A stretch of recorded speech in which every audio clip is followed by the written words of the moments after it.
मैं हूं आपके साथ नेहा दुबे। हरियाणा विधानसभा चुनाव के मद्देनजर राज्य में सियासी तैयारियां जोरों पर है। इस बीच बीजेपी ने 67 उम्मीदवारों की पहली लिस्ट जारी कर दी है। बीजेपी की ओर से जारी की गई प्रत्याशियों की इस लिस्ट में 30% नए चेहरों को मौका दिया गया है। इसके साथ ही बीजेपी ने राज्य के कई कद्दावर नेताओं के परिवारों से भी उम्मीदवार बनाए हैं। बता दें आपको कि बीजेपी ने हरियाणा के प्रत्याशियों की पहली सूची में जातीय समीकरणों का पूरा ख्याल रखा है। पार्टी ने राज्य में लगातार तीसरी बार सत्ता हासिल करने के लिए सभी सियासी समीकरणों को ध्यान में रखने की कोशिश की है। बीजेपी ने इस पहली लिस्ट में पार्टी ने 9 विधायकों का टिकट भी काटा है। भारतीय जनता पार्टी ने उम्मीदवारों की पहली लिस्ट में जाट और ओबीसी के 11-11 उम्मीदवारों को टिकट दिया है। इसके साथ ही ब्राह्मण और पंजाबी समुदाय के 9 प्रत्याशियों को उम्मीदवार बनाया गया है। इस लिस्ट में 8 महिलाओं को उम्मीदवार घोषित किया गया है। पार्टी ने वैश्य समाज के 5, राजपूत के 2 और विश्नोई समाज के 2 उम्मीदवारों को टिकट दिया है। इस लिस्ट में कई चौंकाने वाले नाम भी सामने आए हैं। पार्टी ने अटेली सीट से सीताराम यादव का टिकट काटकर केंद्रीय मंत्री राव इंद्रजीत सिंह की बेटी आरती राव को टिकट दिया है। वहीं बीजेपी की पहली लिस्ट में हरियाणा के मुख्यमंत्री नायब सिंह सैनी का सीट बदलना तय माना जा रहा है, यानी कि राजनीतिक गलियारों में भी ये चर्चा का विषय बना हुआ है। ऐसे में सीएम नायब सिंह सैनी, जो अभी तक करनाल सीट से विधायक थे, वो अब लाडवा सीट से चुनाव लड़ेंगे। लाडवा सीट के मौजूदा विधायक कांग्रेस के मेवा सिंह हैं। बता दें आपको कि ऐसे में इस सीट पर लड़ाई बेहद दिलचस्प होने की उम्मीद है। वहीं हरियाणा विधानसभा चुनाव में कांग्रेस अपनी स्थिति मजबूत मांगकर चल रही है और उसे लगता है कि वो 10 साल के वनवास को खत्म कर सत्ता में लौट आएगी। फिर भी राहुल गांधी की सलाह पर हरियाणा में आम आदमी पार्टी के साथ गठबंधन पर चर्चा तेज हो गई है। आम आदमी पार्टी ने 10 विधानसभा सीटों पर दावा ठोका है, तो वहीं कांग्रेस भी 6 से 7 सीटें देने पर सहमत हो सकती है। ऐसे में सवाल उठ रहे हैं कि कांग्रेस जब अपने दम पर ही राज्य में जीतने की स्थिति में है, तो फिर उसे आम आदमी पार्टी के सहारे की आखिर जरूरत क्यों, जिसे लोकसभा चुनाव में कुरुक्षेत्र की सीट कांग्रेस ने दी भी थी लेकिन वो हार गई थी। इसके जवाब में कांग्रेस सूत्रों का कहना है कि पार्टी जीत की गारंटी चाहती है। ऐसे में वो आम आदमी पार्टी के सभी 90 सीटों पर उतरने से वोट बंटवारे को लेकर चिंतित है। अब यदि आम आदमी पार्टी को लेकर और साथ लेकर चला गया, तो फिर भाजपा के खिलाफ पड़ने वाला वोट हर सीट पर एकजुट रहेगा। कांग्रेस को लगता है कि पहले ही दुष्यंत चौटाला की जननायक जनता पार्टी, इनेलो, आजाद समाज पार्टी और बसपा जैसे दलों के चलते वोट पहले से ही कट सकता है और ऐसे में आम आदमी पार्टी भी अलग से चुनाव लड़ी तो वोटों का बंटवारा भारी पड़ सकता है। ऐसी स्थिति में कांग्रेस संभलकर चलना चाहती है और किसी भी तरह का आत्मविश्वास और अति आत्मविश्वास के खतरे से बचने की कोशिश में है और यही वजह है कि आम आदमी पार्टी को साथ लेने की जुगत में फिलहाल लगती हुई दिखाई दे रही है।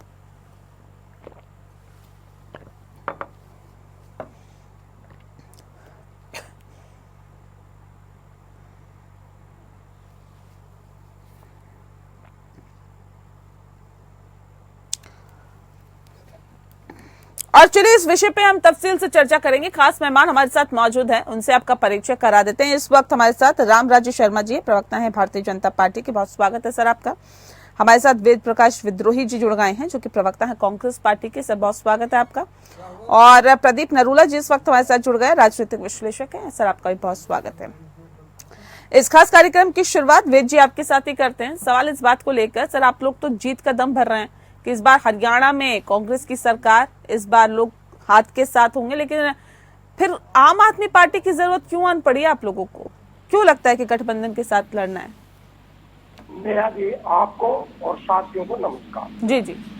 पहले तो मैं आपके इस उत्तर से सहमत नहीं हूं कि कांग्रेस आप पार्टी के लड़ने से या जजपा और समाजवादी आजाद पार्टी के गठबंधन से या इनेलो बसपा गठबंधन से कुछ चिंतित है। और मैं इस बात से आपकी सहमत हूं कि अति आत्मविश्वास कभी न चाहिए। हम कतई आत्मविश्वास में नहीं है। अब आपका सवाल है कि गठबंधन क्यों हुआ। देखिए, राष्ट्रीय स्तर के ऊपर इंडिया अलायंस में हमारे ये साथी हैं और आपको अच्छी तरह मालूम है कि हमारे 234 सांसद हैं लोकसभा में, और 234 सांसदों में कांग्रेस के केवल 99 है।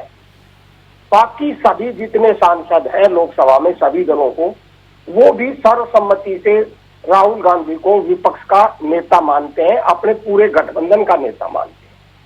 और राहुल गांधी बार बार कह चुके हैं कि हमें देश में एक व्यापक लड़ाई लड़नी है और वो लड़ाई लड़कर हमें मोदी भाजपा के फासिज्म को, संविधान की रक्षा करनी है, आरक्षण की रक्षा करनी है, अभिव्यक्ति की स्वतंत्रता की रक्षा करनी है और साथ में इस भाजपा सरकार को चलता भी करना है।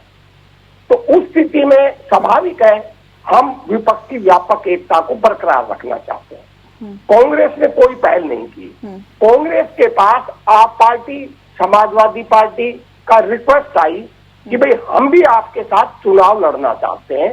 वो डायरेक्ट रिक्वेस्ट उन्होंने राहुल गांधी जी के पास भेजी। राहुल गांधी जी ने हमारे नेताओं को कहा कि भाई संभावना तलाशो और संभावना तलाश कर वार्ता कर कर कोई इसका हल निकालो कि भाई एडजस्ट किया जा सकता है, नहीं किया जा सकता है, और यदि मिलकर चुनाव लड़ा जा सकता तो अच्छी बात है। तो उसी संभावनाओं को तलाशने के लिए कमेटी गठित हुई और वो कमेटी चर्चा कर रही है। नहीं, ठीक है सर, सवाल इस बात को लेकर है ना, आपने कहा ना कि देखिए नेशनल स्तर पर हमारा गठबंधन है, तो सर लोकसभा चुनाव में हमने देखा कि दिल्ली में तो गठबंधन दिखा, लेकिन पंजाब में आपका गठबंधन नहीं दिखा, जहाँ पे आम आदमी पार्टी अपना हित समझ रही थी, सोच रही थी कि हम अकेले दम पर चुनाव लड़ेंगे, हमारा फायदा होगा, कांग्रेस के साथ हमें नहीं जाना। तो ये तो मौका परस्ती कही जा सकती है, गठबंधन होता है क्या? नेहा जी, आपकी सोच हो सकती है। अच्छा। आपको पता होना चाहिए पंजाब के अंदर सत्ता किस में कौन है? आप पार्टी। प्रमुख विपक्षी दल कौन है? कांग्रेस। और दोनों ने फैसला किया था, कोई एक पार्टी ने फैसला नहीं किया था, दोनों दलों ने फैसला किया था कि जब हम ही प्रमुख विपक्षी दल है और हमारा ये गठबंधन साथी सत्ताधारी दल है, तो हम भाजपा को क्यों स्पेस दें? हम भाजपा को स्पेस नहीं देंगे और वहां हम फ्रेंडली फाइट करेंगे। और उसके परिणाम निकले आपके सामने। 7 सीटें हमने जीती है, 3 सीटें आप पार्टी ने जीती है, 2 निर्दलियों ने जीती है, 1 अकाली दल ने जीती है। तो हमारी रणनीति के सुपरिणाम निकले हैं। बात उसकी नहीं है, बात नतीजों की नहीं कर रहे हैं हम, तो बात उसकी कर रहे हैं कि जब आपको आईना दिखा दिया गया था पंजाब में। नया जी, आप तय करेंगी हमारी रणनीति? हम क्यों तय करेंगे सर? वेद जी, वो तो आप तय करेंगे ना, हम क्यों तय करेंगे? हम तो सवाल पूछ रहे हैं, सवाल भी ना पूछे क्या? जब मैं आपको स्पष्ट जवाब दे रहा हूँ कि हमने पहले ही तय कर लिया था कि पंजाब में हम फ्रेंडली फाइट करेंगे। अब सीपीएम हमारे साथ है गठबंधन में, पर हम केरल में लड़े, टीएमसी गठबंधन में हमारे साथ है, हम बंगाल में लड़े।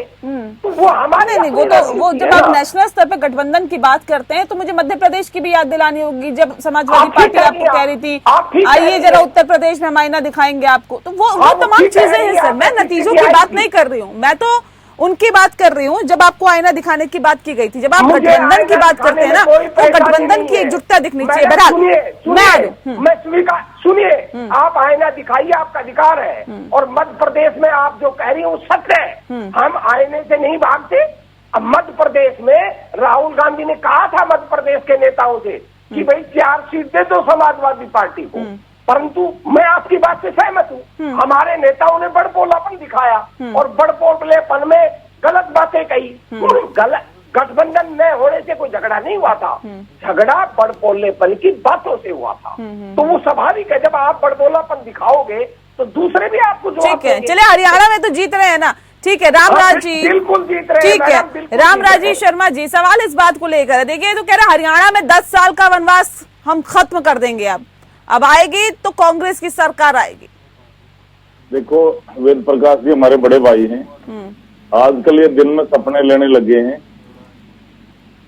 प्रदेश की जनता को तय करना है, आपको कांग्रेस का वो शासनकाल चाहिए 10 साल का, या हमारा अब का 10 साल का शासनकाल चाहिए। हाँ। और मैं आपको बताऊं, पंडित जवाहरलाल नेहरू के बाद में दूसरे ऐसे महानुभाव हैं, ऐसे हमारे विश्व के सबसे लोकप्रिय ताकतवर प्रधानमंत्री हैं, हाँ। आदरणीय नरेंद्र मोदी जी, जिनको ये मौका दे तुल्य जनता जनार्दन ने दिया है। नरेंद्र मोदी तो देश में है ना सर, हरियाणा की बात करिए, 10 साल से आप हरियाणा में भी है। सुनिए, नहीं सुनिए सर, राम जी सुनिए, आप मुझे ऐसे कोई 5 काम बताइए हरियाणा के संदर्भ में, जो 10 सालों में आपने बेहतर तरीके से किया हो, जनता को उसका लाभ मिला हो।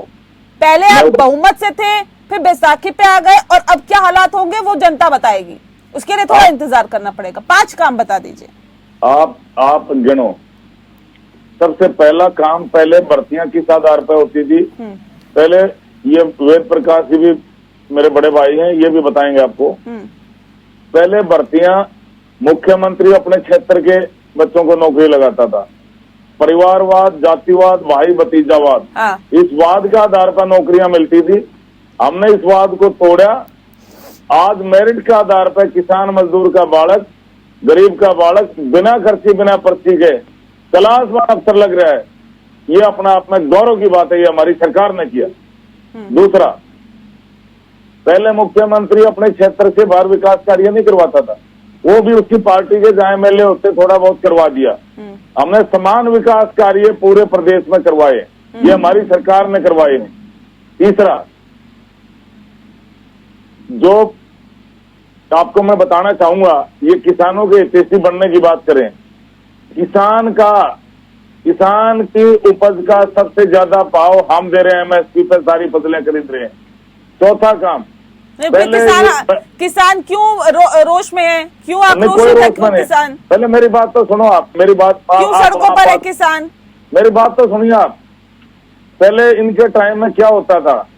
इनके टाइम में ये सेक्शन 4(6) का नोटिस थमा देते और किसान की जमीन सस्ते भाव में हड़प लेते, डरा धमका के महंगे भाव में बिल्डर को बेच देते थे।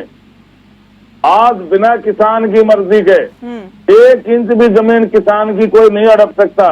मुख्यमंत्री जी किसान का बेटा है और उसने खुद भी किसानी करी है। काम गिनाइए सर, मुझे नहीं। ये काम ही तो गिना रहे हैं। ये तो आप लोगों की नीतियां हैं, ठीक है, आप लोगों ने ये काम किया है, ठीक है, लेकिन नहीं मुझे बताइए कि ऐसी कौन सी योजना आपने चला दी जिसका सीधा फायदा जनता को मिल रहा हो? जनता कह रही है वाह वाह वाह वाह वाह, कमल खिला तो यहाँ पर हालात बहुत बेहतर हो गए 10 साल में। ऐसा कुछ काम बताइए ना सर। मैं बताने लगा 5 लाख तक का हमने इलाज फ्री कर दिया। बताओ ये काम नहीं है क्या? गरीबों के बच्चों को रोजगार दिया, काम नहीं है क्या? किसान की उपज का सबसे ज्यादा भाव हम दे रहे हैं, काम नहीं है क्या? किनको रोजगार दिया? कितना रोजगार आपने 10 साल में दिया? 1,45,000 बच्चों को हमने रोजगार दिया है, वो भी बिना खर्ची बिना पर्ची के। और जो ठेकेदारी प्रथा में, इनके टाइम में ठेकेदारी प्रथा थी, ये क्या करते थे? मुख्यमंत्री अपने क्षेत्रों को हर डिपार्टमेंट में ठेकेदार अपॉइंट कर देता था और वो ठेकेदार पैसे लेके बच्चे भर्ती करता था, 2-4 महीने में निकाल देता। बड़ी बातें आप बता रहे हैं। किसानों ने 10 दिन का अल्टीमेटम दे दिया था आपको कि देखिए अगर हमारी समस्या का समाधान नहीं हुआ तो इस चुनावों में हम आपको नतीजा दिखा देंगे, सबक सिखा देंगे। किसने दिया था? किसानों ने दिया है। अरे मैं किसानों पर भी तो आ रहा हूँ। पहले आप ये पूछ रहे थे क्या क्या काम करे। ये ठेकेदारी प्रथा में जो बच्चे थे, हमने कौशल रोजगार निगम बनाया और उन बच्चों को रोजगार की गारंटी दी। ये किसने करा? सबसे अहम रोजगार, सबसे अहम मुद्दा होता है रोजगार का, जिससे परिवार का जीवन यापन चलता है। अब आप किसान पे आ जाओ। सर ये इतने आपने बेहतर काम किए, तो फिर उस हिसाब से क्यों नहीं नतीजे आप लोगों के आए जो आने चाहिए लोकसभा चुनाव में? कौन कह रहा हमारे नतीजे बढ़िया नहीं आए? नतीजे बढ़िया आए हमारे। इन्होंने ठगी ठोरी करके ये 5-4 सीटें जीत ली। इन्होंने झूठ बोला, संविधान बदला जा रहा है, संविधान बदला जा रहा है, आरक्षण खत्म किया जा रहा है, इन्होंने झूठ बोला बहनों के खाते में। प्रदीप जी, ये जितनी बातें गिनाई जा रही है हरियाणा के संदर्भ में, मुझे बताइए धरातल तक कितनी पहुंची? फटाफट धरातल तक पहुंची है 10 साल की उपलब्धियां जो गिनाई जा रही है। मैं आ रही हूँ सर, राम जी आ रही हूँ, मैं आ रही हूँ, 1 सेकेंड। प्रदीप जी, इन्होंने झूठ बोल के प्रदीप जी सुन पा रहे हैं आप हमें? जनता जाग चुकी, इनकी काट के अंडी एक बार चढ़ चुकी है। आगे जनता इनके बहका हुई में आने वाली नहीं है। जनता अपने आप को ठगा महसूस कर रही है। जनता में बहुत भारी रिएक्शन है। जनता में तो है सर। एक बार मुझे बताइए, आप लोग परिवारवाद की बात कर रहे हैं। अब बताया जा रहा है केंद्रीय मंत्री राव इंद्रजीत की बेटी को आप जो है टिकट दे दिया आपने। देखो वो परिवारवाद नहीं है क्या? कोई उनका अपना व्यक्तिगत प्रभाव ऐसे थोड़ी ना होता है, ऐसे नहीं होता ना सर। उनका अपना हो गया और दूसरे का वैसा हो गया। तो राजनीति है ना सर, बात तो पूछी जाएगी। बनेगा, राजा का बेटा राजा बनेगा, एमपी का बेटा एमपी बनेगा, एमएलए का बेटा एमएलए बनेगा। हमारे मुख्यमंत्री के पिताजी आप बताइए राजनीति में थे, मनोहर लाल जी के पिताजी राजनीति में थे। तो फिर गांधी परिवार पे क्यों निशाना साधा जाता है सर, बता दीजिए ना। ठीक है, उनका परिवार रहा है पुश्तों से, आप बताइए, चलता हुआ आ रहा है। नायब सैनी जी के पिताजी राजनीति में है क्या, बताइए आप। मनोहर लाल जी के पिताजी राजनीति में थे क्या, बताइए आप। नहीं, आप परिवारवाद और बोलते हैं ना कि नहीं जी, देखिए हमारे यहाँ पे तो बिल्कुल परिवारवाद राजनीति में थे क्या।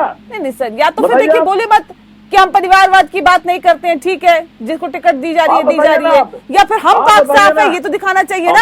हमारे ये मंत्री हैं, इनके फादर राजनीति में थे, बताइए आप। सर ऐसे तो बहुत सारे कांग्रेस में भी नेता है जिनका कोई राजनीति में नहीं था, लेकिन आप तो उनको पॉइंट आउट करते हैं ना जिनके राजनीति में थे।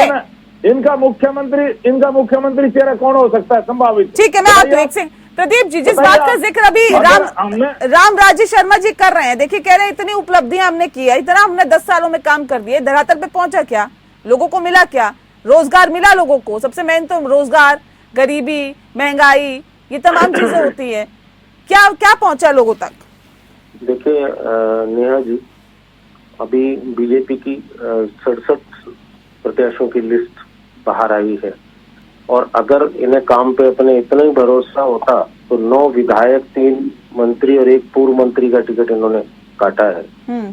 13 कैंडिडेट के टिकट बदले हैं, और लगभग 7 या 8 लोग, 9 लोग ऐसे हैं जो ऐन वक्त पे दूसरी पार्टियों से आए हैं, अपने कार्यकर्ताओं के अनदेखी करके उनको टिकट दिया गया है। तो ये अगर इन्हें काम पे इतना भरोसा था अपने और इतने इन्होंने काम किया था, तो ये डर कैसा। चलो ये कह सकते हैं कि हमारी रणनीति है, क्योंकि राजनीतिक पार्टियों के पास जवाब बहुत होते हैं, और हम लोग उन जवाबों के संदर्भ पर दुनिया देख रही है, हम लोग भी देखते हैं कि क्या हो रहा है और क्या नहीं हो रहा है, क्योंकि पार्टियों के प्रवक्ता है, ये किसी भी चीज को मानेंगे नहीं। और अभी जो बात कर रहे थे परिवारवाद की, आप बात कर रही थी, तो संदर्भ में एक लाइन याद आ गई कि ये कर दूसरा करे तो रासलीला, और ये करे तो रासलीला, दूसरा करे तो कैरेक्टर ढीला। अब वो परिवारवाद पे पूरे पिछले 10 साल से परिवारवाद पे कमेंट करने वाली बीजेपी आज लगभग 6 या 7 परिवार के सदस्यों को टिकट दे रही है। श्रुति चौधरी का देख लीजिए, तो उनका मामला है, जैसे कोई पर्सनल मामला हो कि अंदर खाने परिवार को टिकट दे दिया हो, ऐसा थोड़ी ना होता है। तो राजनीति है, राजनीति में तो ये जनता के सामने जब आएगा तो जनता भी सवाल पूछेगी और हम भी पूछेंगे ना सर। बिल्कुल बिल्कुल, मैं वही तो कह रहा हूँ कि जो परिवारवाद पे कटाक्ष करती रही पूरे 9-10 साल से, और आज की लिस्ट उठा के देख लीजिए, अब वो कार्यकर्ता जो लग के जमीन में दरियां बिछाता रहा, वो आज देख रहा है कि एक बाहर से कितने दिन हुए किरण चौधरी को आए हुए, लेकिन श्रुति चौधरी को टिकट थमा दिया गया। आरती राव का कितना योगदान है पार्टी में, पार्टी संगठन में, तो वो चीजें अब सामने है। लेकिन क्योंकि वो अभी हमारे प्रवक्ता रामराज शर्मा जी कह रहे थे कि वो उनका एक प्रभाव है, तो भाई वो दूसरी पार्टी में भी परिवार का प्रभाव हो सकता है, तो आप उस पर कटाक्ष मत कीजिए। चलो ये तो खैर राजनीति आक्षेप है, एक दो पार्टियां एक दूसरे पे लगाती रहेंगी। और अभी हमारे वेद प्रकाश विद्रोही जी मेरे बड़े भाई की तरह हैं, वो बड़ी कह रहे थे कि हमारी आम आदमी पार्टी, तो अब निश्चित रूप से नेहा जी अब विचारों का पार्टियां नहीं रही हैं। देखिए अब वो बड़े गर्व से कह रहे थे कि पंजाब में हम विपक्षी दल हैं, पंजाब में आप विरोध करेंगे उसी पार्टी का, और उसके बगल वाले स्टेट में आप उसी पार्टी के साथ चुनाव लड़ेंगे, तो कहाँ विचार रह गए। विचार वहाँ आप गाली देंगे, यहाँ आप बड़ाई करेंगे, वहाँ पे बताएंगे कि ये पार्टी खराब है, इस पार्टी ने काम नहीं किया, ये पार्टी चोर है, गालियां देंगे वहाँ पर, और दूसरी तरफ बताएंगे नहीं हमारी सरकार बनाइए। और यहाँ आप उस पार्टी के लिए कहेंगे कि इसकी नीतियां बहुत अच्छी हैं, हमने इसके साथ गठबंधन किया। तो विचारों की राजनीति ना किसी भी दल में नहीं रही। ये निश्चित रूप से आप सब फायदा देख रहे हैं कि कौन जीतने की स्थिति में है, कौन टक्कर देने की स्थिति में, फिर उसी का चयन होगा, चाहे अपने कार्यकर्ताओं को बट्टे खाते लगा दिया जाए। ठीक है। वेद प्रकाश विद्रोही जी, जी। क्यों आपको ऐसा लगता है कि देखिए आपकी इस बार सरकार बनेगी, 10 साल का वनवास खत्म हो जाएगा? क्यों, ऐसी क्या चीजें हैं? देखिए मैडम, ये तो कह रहे बहुत अच्छा काम किया हमने। अभी मैं एक एक का जवाब दे रहा हूँ। हाँ। इन्होंने कहा बेरोजगारी में, हम असत्य बोल सकते हैं, पर क्या मोदी जी ने सत्य बोल रहे हैं? क्या मोदी जी ने पार्लियामेंट के अंदर जवाब दिया है पिछले साल ही दिसंबर में कि भाई कांग्रेस के जमाने में जब सत्ता छोड़ी 2.9% हरियाणा में बेरोजगारी दर थी। हाँ। और आज हरियाणा के अंदर बेरोजगारी दर 9% है, कांग्रेस से 3 गुना ज्यादा। मोदी जी का ये फोन बताया, अभी आई है वो रिपोर्ट तो, कि हरियाणा में 9 लाख औद्योगिक मजदूरों को काम से निकाल दिया। अब ये कह रहे हैं हमने 1,45,000 नौकरियां दे दी। अब उसमें ये 24,000 वो नौकरियां भी लगा रहे हैं जिनकी ज्वाइनिंग नहीं हुई, जिनका रिजल्ट नहीं आया है। अब झूठ बोलने की कोई हद है क्या? इन्होंने नौकरियां दी 1,21,000।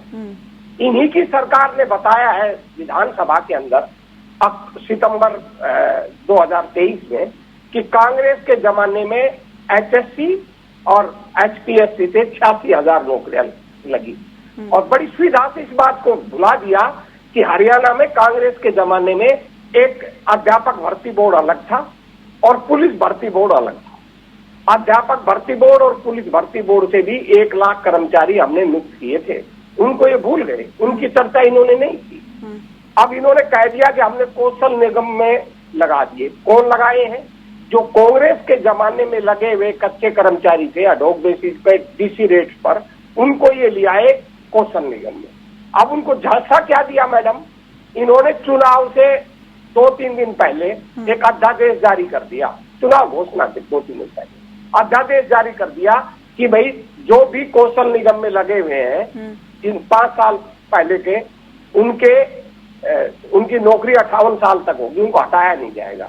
अब मैं आपको कटु सत्य बताता हूँ, अध्यादेश तो 6 महीने बाद लैप्स हो जाएगा। अगर वो ईमानदार होते तो कानून लाते। और दूसरी बात, ये जो कर्मचारी लगे हुए हैं हरियाणा में, वर्षों से लगे हुए हैं। ठीक है, जवाब दीजिए राम जी, जवाब दीजिए जल्दी से। ठीक है जी, मैं समझ गई सर, लेकिन बहुत विस्तार से, ठीक मैं समझ गई क्या कहना चाह रहे हैं, जवाब ले। ऐसा हमने उन बच्चों का भविष्य उज्जवल किया है। इनके टाइम में क्या होता था, ये ठेकेदार था, ठेकेदार लगाता, हटा देता, पैसे लेता, हटा देता, पैसे लेता, हटा देता। हमने उनको रोजगार की गारंटी दी है, हमने उनको रोजगार दिया, रोजगार। और ये बात अपने आत्मा का धक्का बताए, इनके टाइम में दक्षिण हरियाणा के कितने बच्चे लगे थे, आज कितने बच्चे लगे बताइए? ये मेरा बड़ा भाई बताए, मेरा बड़ा भाई बताए। हमने ओबीसी समाज से सीएम बनाया, आपने क्यों नहीं बनाया? ठीक है, ठीक है, ओबीसी समाज से सीएम चेहरा डिक्लेयर करेंगे, बताइए विद्रोह भाई। ठीक है वेद जी, जल्दी से। मैडम ये कह रहा था कि पहले जो हम थे और हमसे पहले चाहे इनेलो की थी, जितने भी कच्चे कर्मचारी थे, हाँ। किसी भी सरकार ने नहीं हटाया। वो कंटिन्यूस अघोषित रूप से कंटिन्यूस रहते थे, पर थे कच्चे, ये मैं मानता हूँ। परंतु बीजेपी सरकार ने आने के बाद कच्चे कर्मचारियों को हटाया है। वही हमने पक्की पॉलिसी 2013 में ले आए, परंतु इन्होंने हमारी पॉलिसी को स्क्रैप कर दिया जी, जिसको हाई कोर्ट में चैलेंज हुआ। और हाई कोर्ट में इन्होंने फरवरी 2024 के अंदर ये वचन दिया था कि हम कच्चे कर्मचारियों को पक्का करने की पॉलिसी लाएंगे। ये पॉलिसी नहीं लाए। ठीक है सर, देखिए जो पॉलिसी लेके आए, भर्ती रोको गएंगे, भर्ती रोको गएंगे, वो भर्ती भी नहीं होने देता। आपका भर्ती रोको गैंग चला जाता है कोर्ट में। नेहाजी आचार संहिता में कभी भर्ती होती है? ये तो जबरदस्ती कह रहे हैं आचार संहिता में भर्ती करेंगे। अब इनका उससे पहले भी आपका भर्ती रोको गैंग एसटी था, उससे पहले भी भर्ती रोको गैंग सक्रिय था। कोई नई योजनाएं नहीं होती, आप जनता को क्यों ठग रहे हैं? चले जनता सब देख रही है, सब समझ रही है। आपका शासनकाल भी देखा, मतलब कांग्रेस का शासनकाल भी देखा, भारतीय जनता पार्टी का भी देख रही है। कितने मुख्यमंत्री बदलने जा रहे हैं, कैसे बदले जा रहे हैं, उनकी सीटें बदली जा रही है, ये भी देख रही है। बहरहाल बहुत बहुत शुक्रिया आप सभी मेहमानों का हमारे साथ इस खास चर्चा में शामिल होने के लिए। खास पेशकश में फिलहाल इतना ही। नमस्कार।